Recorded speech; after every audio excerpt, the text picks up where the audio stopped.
Oi pessoal, tudo bom? Meu nome é Natália, eu sou pediatra, endocrinologista infantil, trabalho com introdução alimentar e hoje é sobre esse tema que eu quero conversar com vocês. A maneira que vai ser introduzido esse alimento depois da amamentação exclusiva por 6 meses, ou até mesmo aquele bebê que não conseguiu ser amamentado por algum motivo, que não cabe a gente ficar conversando aqui agora, o ideal é que ele só receba leite até 6 meses de vida, tá? Então, hoje, cada vez mais estudos provam que a introdução precoce dos alimentos leva a alergias na vida futura, intolerâncias, e hoje a gente só escuta escuta falar sobre pessoas, adultos e crianças alérgicos, com intolerâncias alimentares, que tem que restringir alimentos, né? Existem alguns alimentos que a gente tem que restringir mesmo, que fazem mal para todos, né? Mas não é legal a pessoa não poder nem ter contato com algum tipo de ingrediente e poder provocar algum estado até grave na criança ou naquele adulto. Então, a gente trabalhando com uma introdução alimentar, só depois do 6º mês de vida a gente protege essa criança também, tá? Claro que sempre vai ser o ideal para prevenção de alergias o aleitamento materno, sempre, tá? E não a fórmula, mas muitas vezes a gente não consegue, né? Em alguns casos, então a gente vai procurar também fórmulas menos alergênicas, tá? Leites menos alergênicos. Então, hoje a gente tem total consciência de a forma como vai ser apresentado esse alimento para o bebê ser essencial para o vínculo que ele vai criar com a alimentação, né? Hoje a gente tem que parar para questionar que vínculo nossa sociedade criou com a alimentação. Quer dizer, a maioria das pessoas desconta ansiedade na alimentação, desconta frustrações na alimentação. E, na verdade, ela não come por fome, não fome de verdade, né? Hoje em dia a gente come por vários outros motivos, talvez fome seja o menor deles, né? Então a gente trabalha para que isso mude, né? A Organização Mundial da Saúde diz que a geração futura dessas crianças vai viver menos do que a dos pais. É a primeira vez que acontece isso. Por quê? Por causa da alimentação extremamente industrializada, processada, açúcar, que está acontecendo. As crianças praticamente não comem mais comida de verdade. Então hoje a gente está já trabalhando para que isso volte a ser como era, né? E da maneira mais ideal possível, porque hoje a gente tem acesso a estudos sobre nutrição, tá? Então um detalhe super importante. Antes a introdução alimentar era feita com pediatra, e até hoje, infelizmente, acontece algumas vezes, por suquinho de fruta, aquele suquinho de laranja-lima. Não pode, não é permitido a introdução de suco no 1º ano de vida, a criança não deve tomar sucos, tá? Porque sucos não têm densidade nutricional adequada. A partir do momento que você espremeu, que você bateu, você perdeu 80% de fibra, de nutriente, de tudo. Para um bebê que tem um estômago super pequenininho, que aquele suquinho vai encher o estômago dele. Então não é adequado, tá? O bebê tem que receber água para se hidratar e a fruta. A fruta, assim, tem nutrientes, tem fibras. Ele tem que ser apresentado aquele nutriente da maneira que ele é, aquele alimento da maneira que ele é. Hoje eu atendo crianças que não aceitam comer nenhum tipo de fruta, só tomam suco. No máximo, a mãe vive falando para mim, meu filho só toma suco. Por que será? Será que ele não foi apresentado inicialmente para o suco? Então, hoje existe todo esse questionamento e a gente trabalha com esse momento. Então, não vamos oferecer suco no 1º ano de vida e a partir do 1º ano vamos oferecer de maneira muito eventual e evitar ao máximo sucos bem diluídos, porque esse suco também é uma sobrecarga de frutose que sobrecarrega o fígado. Já são diversos estudos mostrando que não existe benefício em tomar sucos. Então a gente vai tomar água, hidratar, né? A água deve ser oferecida sempre que possível, mas também não tem assim uma quantidade que você tem que ficar procurando. Ai, com 6 meses tem que tomar isso, com 7 meses aquilo. Não, vai dando, sempre oferecendo, né? E o leite materno vai ser o principal alimento até o 1º ano. Sempre, né? Ou o leite, na impossibilidade do materno, o outro leite que a gente vai oferecer. Então, esse leite já é 80% água, já vai oferecer bastante hidratação para o bebê, tá? Então, esses alimentos a gente pretende introduzir de maneira participativa. Então, hoje é um dos assuntos que a gente mais fala, introdução alimentar participativa. Esse bebê tem que participar do processo, ele tem que pegar os alimentos, ele tem que colocar a mãozinha, levar a boca, tá? Ele tem que ver o que é um brócolis inteiro, ele tem que ver o que é uma mandioquinha, uma banana, e não pode simplesmente comer aquela sopa, aquela coisa tudo misturada, e não saber identificar o sabor de cada coisa, não saber identificar o que é cada coisa, tá? Então a gente vai trabalhar para que isso seja possível. Existe um método hoje muito conhecido pelas mães que trabalham com a introdução alimentar participativa, que é o BLW, tá? É o Baby Led Weaning, desmame guiado pelo bebê, um método de uma inglesa. Porém, a gente vai falar sobre ele mais detalhadamente em outro vídeo. Mas esse método preza que o bebê sempre deve se alimentar sozinho. Nunca ninguém deve alimentar esse bebê.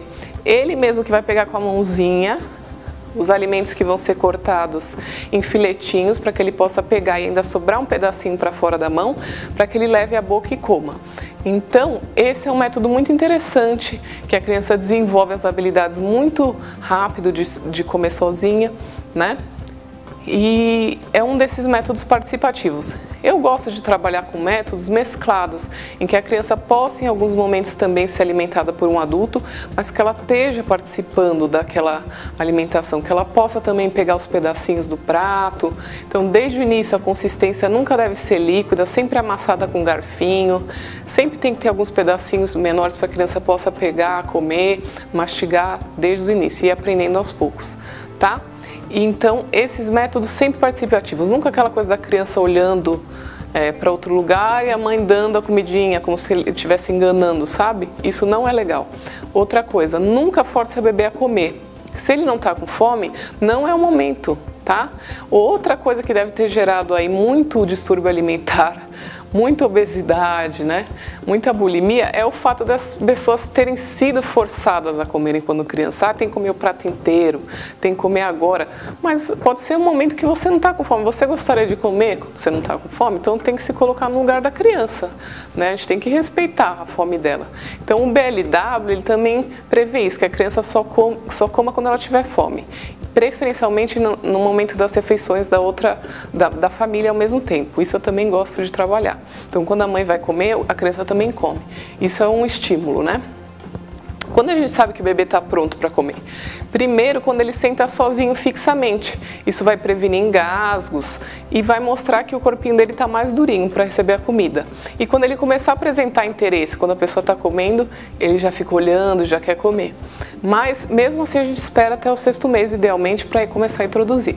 E depois vamos introduzir lentamente, gradualmente, normalmente inicialmente a fruta, porque a fruta mais adocicada tem mais sabor parecido com o leite materno, mais difícil dele rejeitar. Porém, também tem gente que começa com salgado primeiro. Isso aí a gente vai conversar melhor no momento e decidir. Então, vamos introduzindo gradualmente os alimentos e observando reações no bebê, alérgicas ou não, tá? Alguns alimentos não devem ser introduzidos no 1º ano de vida, de maneira nenhuma, por serem muito alergênicos. Inclui-se aí o leite de vaca, tá bom? Então, leite de vaca e derivados, iogurte, queijo, nunca deve ser apresentado para o bebê no 1º ano de vida. Por isso, sempre a gente tem que questionar antes de querer oferecer alguma coisinha para o bebê que você vê na rua, que essa criança pode ser alérgica, pode não querer receber não estar recebendo aquele tipo de alimento, tá bom? Então, primeiro, a gente não oferecer.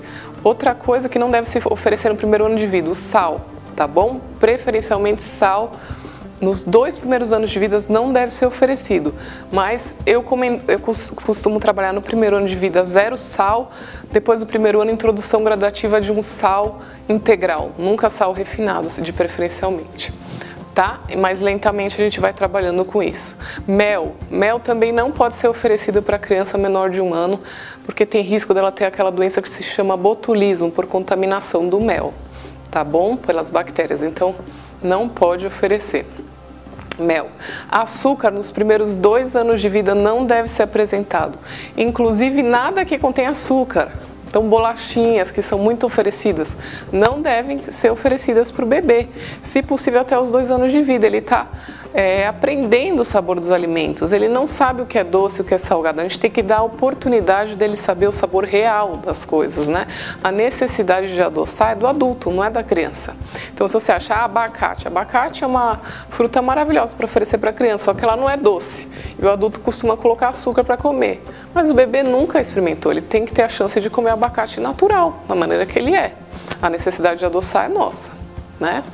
Então, outros alimentos que a gente tem que tomar um certo cuidado em oferecer é a clara de ovo, por exemplo, um alimento altamente alergênico, que hoje em dia o pessoal tem falado para introduzir logo no 6º mês. Isso é um pouco discutível, a gente pode até falar um pouco depois sobre isso. Em famílias alérgicas, principalmente, a gente vê muitas crianças alérgicas ao ovo hoje em dia, tá? E as castanhas, tá? Então, castanhas são alimentos extremamente alergênicos, não devem ser oferecidos antes dos 2 anos de vida. Que tipo de castanha? A amêndoa, amendoim também entra em muito alergênico, tá? Avelã, nozes, inclusive as farinhas e os leites de castanhas não devem ser oferecidos para criança pequena, tá bom? Frutos do mar, mesma coisa, não deve ser oferecido também. Frutas cítricas também tem um potencial extremamente alergênico. A gente trabalhando dentro da nutrição funcional, a gente não introduz as frutas cítricas antes do 1º ano de vida também. Então a visão dentro da nutrição funcional é um pouco diferente, tá? Então a partir do 1º ano o bebê está comendo um pouquinho mais, ele já vai estar mais interessado na comida, já deve estar comendo a comida igual da família. Então gradativamente a gente tem que engrossar aquele alimento para que ele vai ficando cada vez mais parecido com o da família e perto de 1 ano ele já esteja comendo a comida da família, idealmente. Outra coisa que a gente tem que tomar super cuidado é a questão do engasgo, tá bom? Então, normalmente a criança vai engasgar com coisas redondinhas e maiorzinhas, tipo uma uva ou até mesmo castanha e pipoca. Então a gente tem que evitar todo esse tipo de alimento inicialmente, quando a criança ainda não tem a capacidade de mastigar direito, de se conscientizar para não acontecer nenhum acidente. Só que também pode acontecer engasgo, inclusive com leite materno, tá bom? Inclusive com qualquer leite, com líquido. Então tomar super cuidado com essa questão do engasgo, porque como eu disse, mesmo líquidos podem provocar engasgo. Então o que a gente tem que fazer? Sempre aquela pessoa que vai estar do lado da criança tem que saber o que fazer na hora de um momento de engasgo. Tem que assistir, procurar no YouTube vídeos dos bombeiros, qual que é a manobra de engasgo, tem que estar consciente. Porque pode acontecer, acontecendo, fez a manobra, vai acontecer tudo tranquilamente e é importante estar bem preparado. Mas é raro, não vou te dizer que é uma coisa comum. A criança tem reflexos para se proteger de engasgo, o reflexo de gag, o reflexo de protusão da língua, vários reflexos. Então tende a ser bem mais difícil, tá, de acontecer. Então acho que era isso que eu ia falar sobre introdução alimentar hoje, pessoal. Espero vocês no próximo vídeo.